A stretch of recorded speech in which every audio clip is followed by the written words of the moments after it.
starting in 2 minutes. Have your water. I'm just going to do a 30 minutes premiere, a couple questions. And check out the SpaceX IPO. We're going to talk about gold. We're going to talk about the stock market. What's coming next.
All right, guys. Yeah.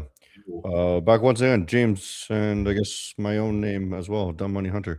That's not Cool. Yeah, the most exciting news there from last week was the SpaceX IPO. So that's course. probably going to be a big topic here today.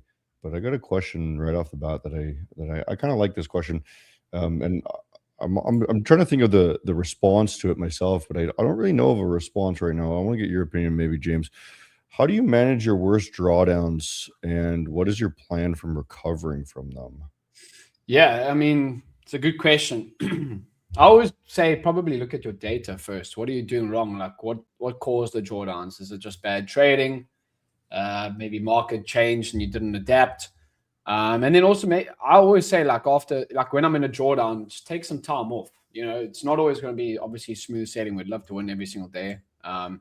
But unfortunately that's not the case. But yeah, look at your data, where you're going wrong, and then make adjustments that you can make improvements. For example, Hunter, I've actually taken I've actually gone through what you've been telling me this whole time. I'm only trading NQ right now. It's just my stats actually year to date. I've looked at my statistics. This year so far, I've taken 55 grand in prop firm payouts, and obviously still lost some accounts, so it's not always going to be smooth sailing. But I looked at my stats, wins and losses, blown accounts, everything. All my data is telling me I need to be trading the NASDAQ only. That's where I'm making my money. And then I continue doing my swing trading. So I think just making those adjustments, what is your data telling you to do? Yeah. You might. So I said I'm kind of struggling with the question when I first read it, because to be honest, and I know it sounds a little bit narcissistic, I suppose, but I don't remember the last time I went in drawdown. You know what I mean? And trading has gotten so consistent to the point that I've actually kind of forgotten what it's like to lose for more than a few days in a row. Sure. Right. So I'm just trying to remember back in that era where, so what I might do then is try to increase the win rate, right? And yeah, then you can actually start collecting the confidence back, right? If you're on a losing streak, just lower your R, go for more high probability trades, because then you can actually get the confidence back. But the reality of trading in my mind is if we think about it psychologically, if you're in a drawdown psychologically, well, it doesn't matter what the account size says, how much you've gone up or how much you've gone down. Only thing that matters is, are you going to trade the next trade well or not, right? Yeah. And if you don't focus on what the previous trades were, and you don't focus on what the future is going to bring, the only thing that matters right now is, are you making the right decision, yes or no, right? Yeah. And then if you can approach that, then your drawdowns really don't matter. You don't even pay attention to them anymore, right? Agreed. Because and it really doesn't matter. I also think like what you've been saying about focusing when you're day trading, like I've been doing pretty well on my swing trades year to date as well. Yeah. I kind of have accounts for day trading and accounts for swing trading. And what I've noticed as well is that like when I'm just focused on day trading one asset, then I'm a lot more focused. And then the swing trading, obviously, I carries on doing this thing in the back, and you don't really need too much focus for that because you're holding for like a day to a week. But yeah, I definitely agree with like just less is more with the drawdowns. Stop trying to trade everything, and then just as you said, like looking at your stats, but also taking time off. But it's quite cool that you can't remember the last time you're in drawdown. Not many people can say that. It's kind of I've definitely had losing days. It's just it would be really odd. Like, but you bounce back.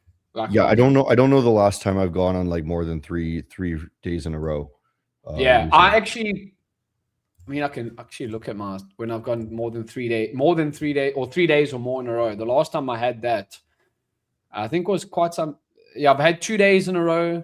I've had 3 days in a row. Last was in January. Yeah, so it's quite a while. I guess once you get the kind of consistency, you don't really go on these drawdowns so much anymore. So you might ask yourself, there's either two problems. One is your strategy is absolutely horrid, or two, you're over trading, right? If you're taking one trade per day, it's pretty much near impossible to go on losing streaks. I agree. Yeah. Even if it's 50-50, you know what I mean? You can't possibly go on a losing streak more than like a few days in a row, often. Yeah, to lose all your trades, if you're taking one trade a day, if you have a half decent, take at the market, I think it's pretty difficult. I agree with that. In order to be losing money, you would have to be losing the majority of days. Yeah. Which is pretty difficult if you have a decent system that's working for you. Agreed. Right. Yeah. I think that's all a question about SpaceX here. Let me quickly read it. We should maybe discuss what SpaceX is actually doing today. I'd be interested to see what Nasdaq's coming down right now. I've got a swing short on the Nasdaq on one of my accounts, by the way, Hunter. I was in it. Say again? I'm in a swing short at 37.50 on Nasdaq. NQ. I'm up 300 points on it, but I've got quite a wide stop. I think my stop was like 300 points as well. So see if I can get some more of that. We are at those all-time highs again, and I took a quick little scalp in the morning. Nice. Closer to break even, so I don't really want to call it too much profit. But SpaceX is trading up 9% today, up at 211. Jeez, we're gonna pull up SpaceX and we're gonna discuss SpaceX. There's a question right here. We're currently at all-time highs, so I'm kind of uncertain if I want to be trading right now. Just until we decide whether or not we're going to break it. If SpaceX becomes publicly traded, okay, it did. How would you value a company whose biggest future revenue drivers are still speculative? Personally, I think that's absolutely idiotic to speculate on something that might happen in the future rather than the current valuation. As investors, you have, I guess, two options. You can either say, is the stock currently undervalued or overvalued, or if you speculate that this person is going to be doing something in the future, right, then you could buy it early. But guess what? We are not private investors. We trade highly liquid markets that are super, what's the word here?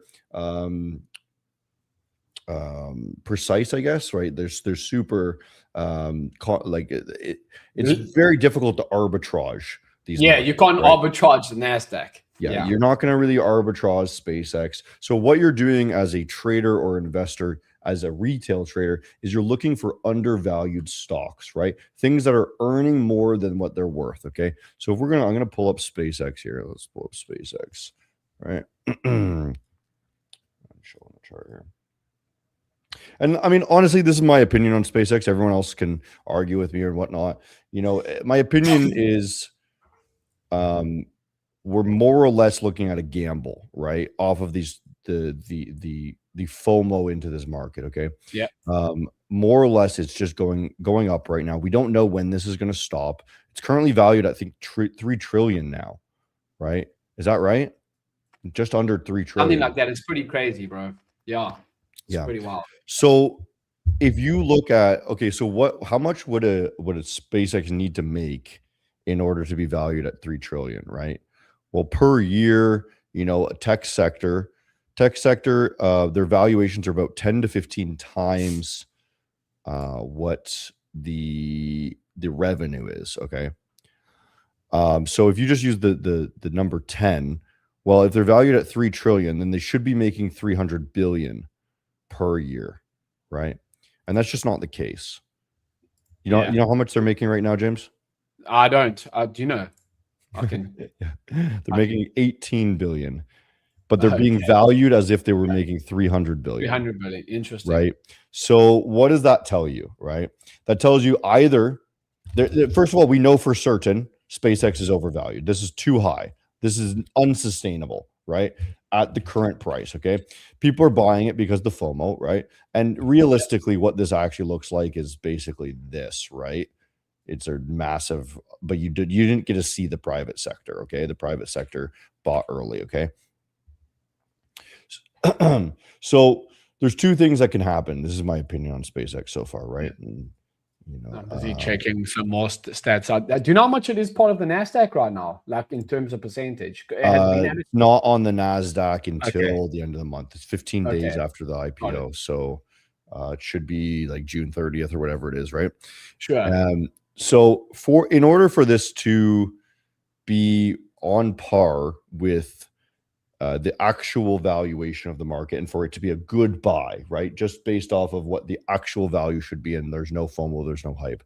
This would have to drop, I believe, 90%, right? 90% would bring it down to a 30, sorry, is that 30 billion? No, 300? Am I getting that right? What's the math here? If we want, we're dummies here, remember? So 18 billion times, say 15, right? Okay, yeah, just about 300. It would have to get under 300 billion, which is a 90% drop, right? I think so. Sure. So a 90% drop would bring us down to $20 per share. Jeez.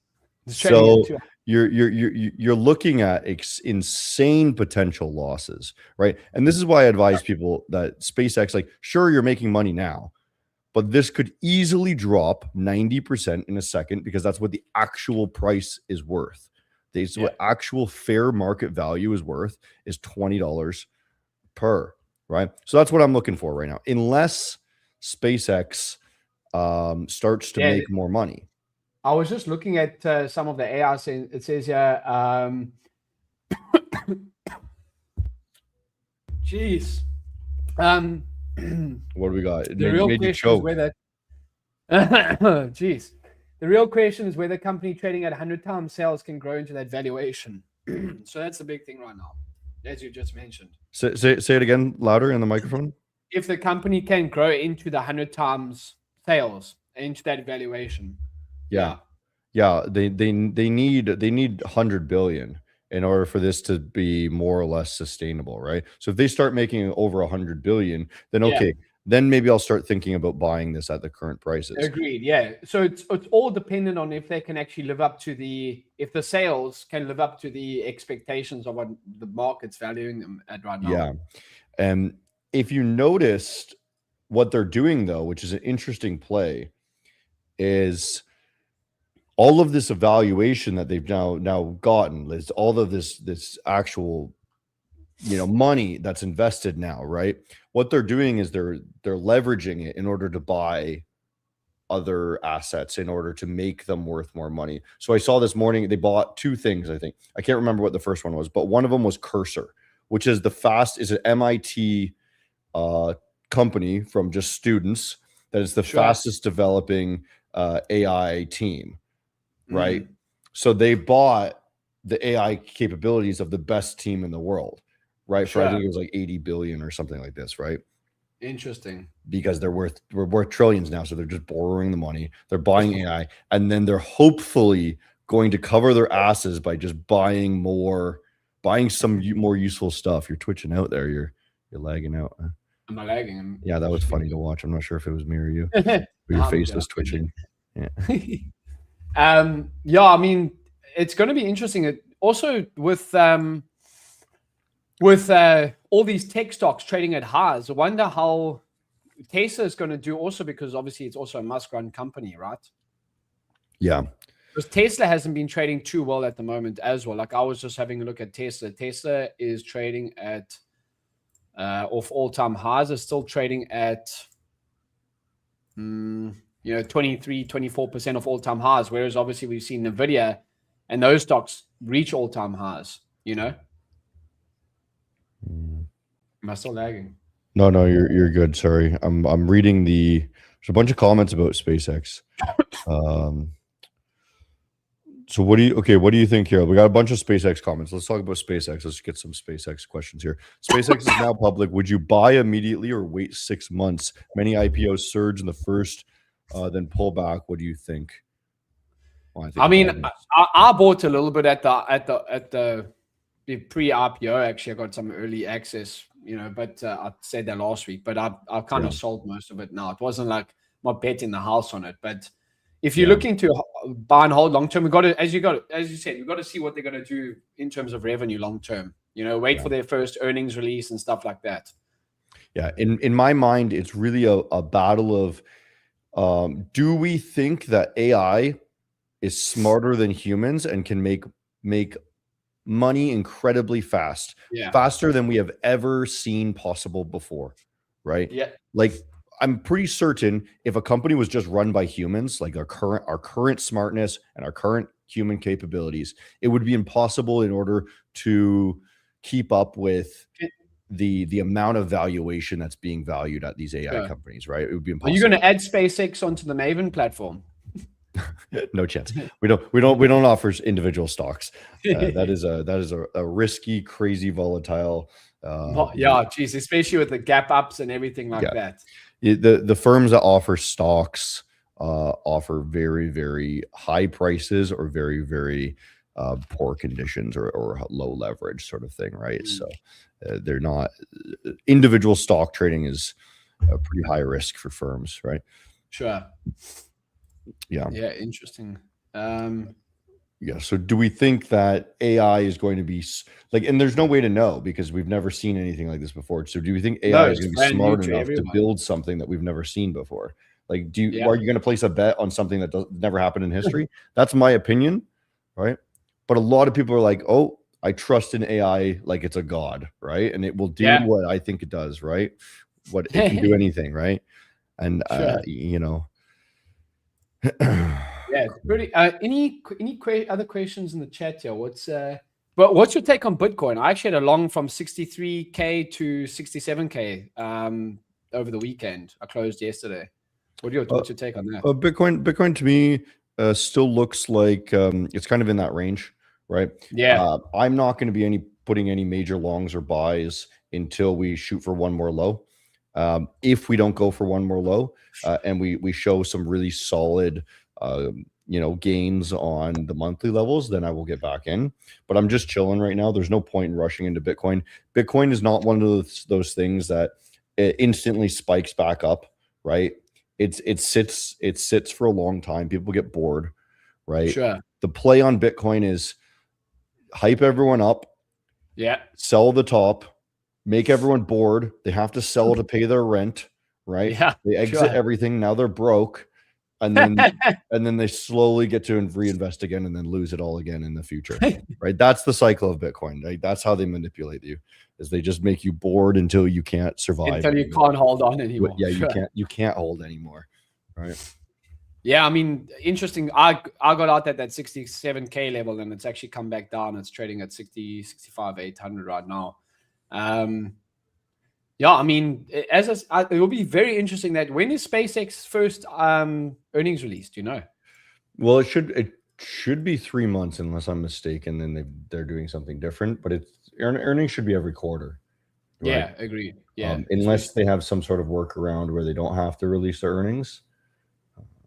Yeah. Interesting. Hunter, do you think high hype events like SpaceX create real opportunity, or they expose who can control their emotions? I don't think there's any opportunity here. I think this is absolutely a degenerate gambling behavior. It is. Right? It's a pure punt. Yeah. The thing that one of the biggest things, I don't know if you noticed this, James. One of the biggest things as a telltale sign of whether or not I should invest in something or not is, is my Uber driver talking about it? Yes. And like people make this joke all the time, but it's fucking true, right? Yeah.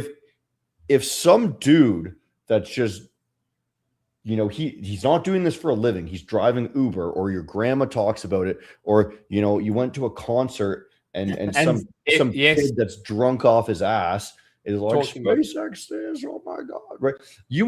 For certain that can't be a good investment. No. This is the highest strike rate. It's the litmus test. Yeah, it's the litmus test. Does the average person know what the fuck you're talking about? Yeah. Yes. I agree. Bad investment. and I've it never ceases to amaze me because it's 100% accurate. I have never seen that be wrong. Never seen it be wrong. I agree, right? Especially like when you're Uber driver, or you're like someone that has no idea. I was actually overheard someone at I was getting my hair cut. I got to get a lot of haircuts. And he was giving someone financial advice, and they were like, the person asked him, when does the stock market open? He was like, I don't know, like 9 a.m. Eastern time. I'm like, dude, you shouldn't be giving someone advice. Don't even know what the stock market is. Yeah, it does blow my mind. Like even traders, like they ask me really silly questions like that. What time is market open? Right. I made a video about, hey, what market open strategy, right? Sure. And people were like, what time is that? What do you mean? That's like the first thing you learn. Yeah, like if you don't even know what time the stock market opens out, I don't think you should be investing. You don't even know what time the store is open, right? Yeah. You're going to show up at Home Depot at 6 a.m.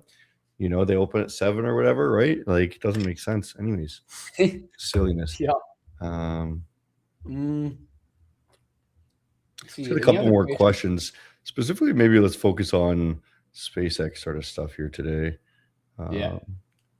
If I saw one there. Wait. Okay, if you could leave, you could leave your children only one asset, 1 million in gold, 1 million in Bitcoin, or 1 million in SpaceX stock, which would give them the greatest advantage? I love this question. By 2050, this is a fucking sick question. Jeez, I'm gonna have to probably go Bitcoin, bro. Out of the three, you're gonna go Bitcoin. I mean, yeah. Well, it's at 63K now. It's in the last couple of years, it's obviously very volatile, but I'd rather leave them in Bitcoin, bro. Gold's probably the more safer answer, but yeah, it's so tricky. Yeah. Right, because what what? That's 15 years. 15 years. Yeah, 2050. Yeah, 14 years. 25 years. 2050, not 2040. Yeah. Yeah. So 1 million. So here's the thing. Bitcoin we know is going to have high winning potential, right? Yes, but it's going to be volatile, and we don't know what's going to happen to cryptocurrency, right? Sure. AI, we know that AI is going to do well, but we've never seen anything before, so we have no idea if it's going to do insanely well or just regular stock market well, right? And then gold is like it's for sure, like that's your safest one for sure. So I think I'd probably choose gold, honestly.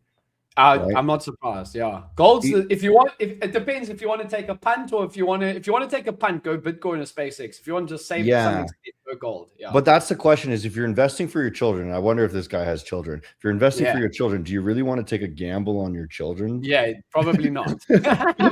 And I think that's the key point of the question here is you're betting for your children, not for yourself, right? You don't get to take gambles on your children, I don't think, right? I don't think that should be legal. I'm gonna put all my money into Bitcoin to invest in, them potentially having money. Sure. Yeah. No, you probably would like to leave them with something at least. Who is SpaceX's serious competitors today? Huh. Yeah. Wait. Oh, here's an interesting question too. If SpaceX is not owned by Elon Musk, would it have the same valuation? No.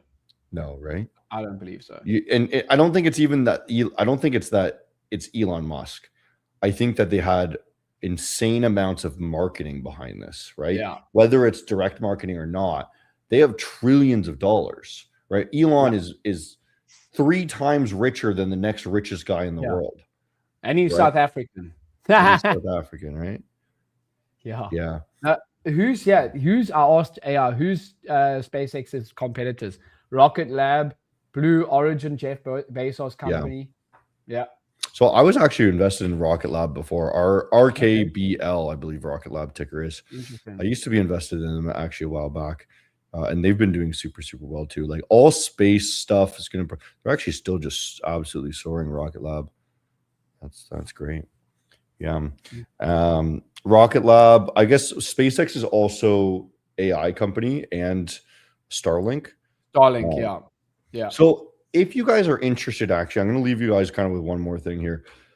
The way to make a lot of money on something overhyped like this is not buy the hype, but rather buy the thing that those companies use in order to support their company. Okay. So for an example, SpaceX uses another company. I can't remember. You guys can look it up. I can't remember the name. Maybe James, you want to look it up. The company that SpaceX uses for the connection between Starlink and back home. So they don't actually even use their own connection. Starlink and to connect to the satellites. Starlink to the satellite. They use another company, right? So what you want to do is invest in these asset companies that when the hype of SpaceX goes up, well, obviously, hey, SpaceX now has all this money to spend. So what are they going to do? They're going to buy more of what they currently are buying because that's working for them. They're going to expand their base level, right? And then those companies will do super well, right? People don't buy the T-Mobile. Sorry? T-Mobile. Okay, so there's different companies that are supporting SpaceX, right? So obviously SpaceX, Starlink, and XAI, they're not using 100% in-house things. So what you do is you buy the things that they're using as asset outsourcing. Companies. Yeah. Okay. Anyways, that's actually a good point. Yeah. And then like 6 months down the line, when those companies now just made a ton of sales. It's like when there was the gold hype in South Africa back in the 1800s. Not everyone found gold, but the people that were selling the shovels made a lot of gold money. Exactly. This is exactly what the big guys are doing and whatnot. And the Bloomberg terminal tells you all these things too. If you have a Bloomberg terminal, for $30K, 30K a year. So anyways, guys, we're gonna wrap it up right there. We're only doing 30 minutes today. James, thanks so much once again. Guys, we do this every single Tuesday. Hopefully we're trying to get guests on, guys. We're gonna have to get some repeat guests. I'm trying to get Trader Nick again, hopefully. We'll see you guys next week. There's gonna be a winner of 50K Maven account in the Discord posted. Okay, thanks for watching. Yes, sir.